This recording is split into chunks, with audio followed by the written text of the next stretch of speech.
WTFemale here, and today I'm going to be reviewing Willow, the arcade video game.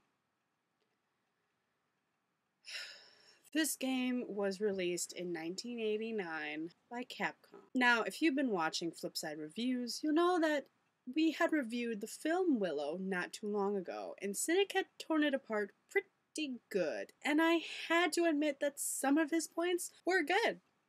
But if he thought the movie was bad, I can't imagine what he'd say about that arcade-style video game that was created for the movie. Since the game was meant to be for the movie, I'm going to review it that way, which means this game was terrible.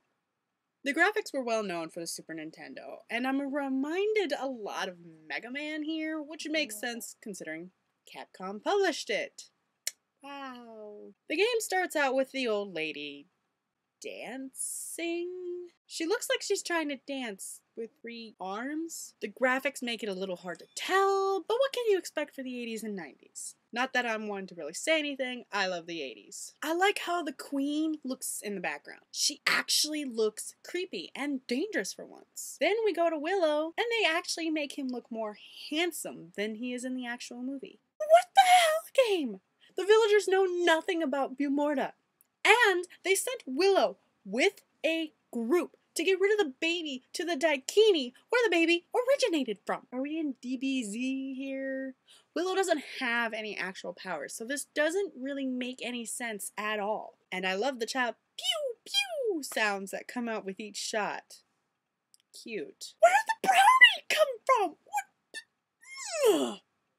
I do like how the wolves look more radish in this. However, it looks like Shredder screwed a wolf, and this is the weird result. What's with the owl merchant?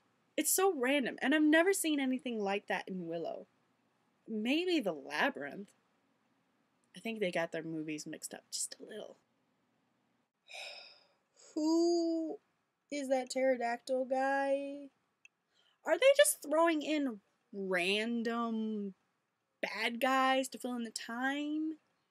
It's more annoying than it is fun. Some of the monsters are a little too predictable and have a certain pattern that they attack in, so once you get into the rhythm, it's pretty easy to weave and jump and attack and eventually kill them. They also apparently can't go over barrels or boxes like you can, so that's another easy way to get away from the bad guys.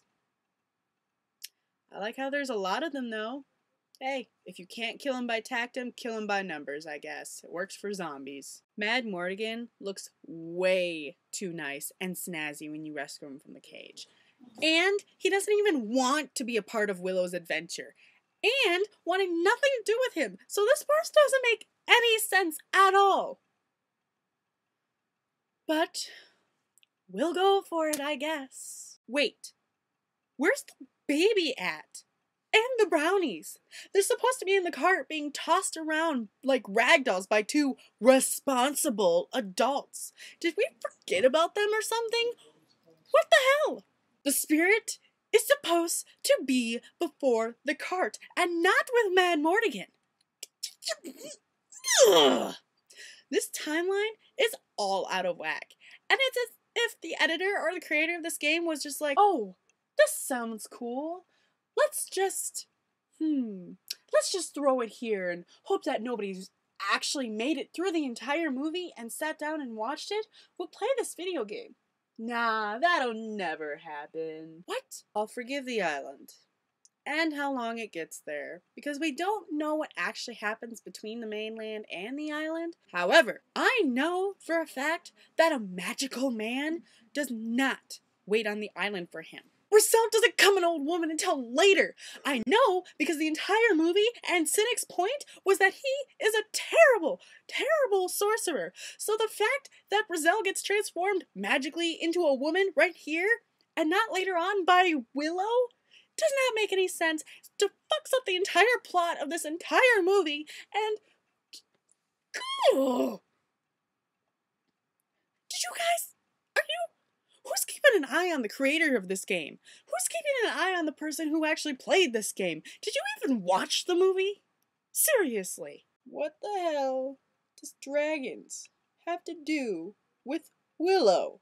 Did you guys run out of bad guys from the movie or something? Well, the sledding was mostly right. Except they were supposed to have the frickin' baby. Again. Okay, well, they mostly got the transformed troll partially right, I guess. Though, Mad Mortigan is supposed to be the one to kill the transformed troll Hydra thing. But I'll let that slide compared to the other shit they fucked up in this damn game. Oh god. I sound like Cynic right now. This is how Cynic feels. This is exactly how Cynic feels. Creep. Mario much? The castle has the same design basically, and if the spiked dropping walls had angry faces on them, they would be exactly the same too. When the queen dies, it takes forever for her tornado soul to finally die and move up to the ceiling. So you're standing there standing like a frickin' idiot as she floats away.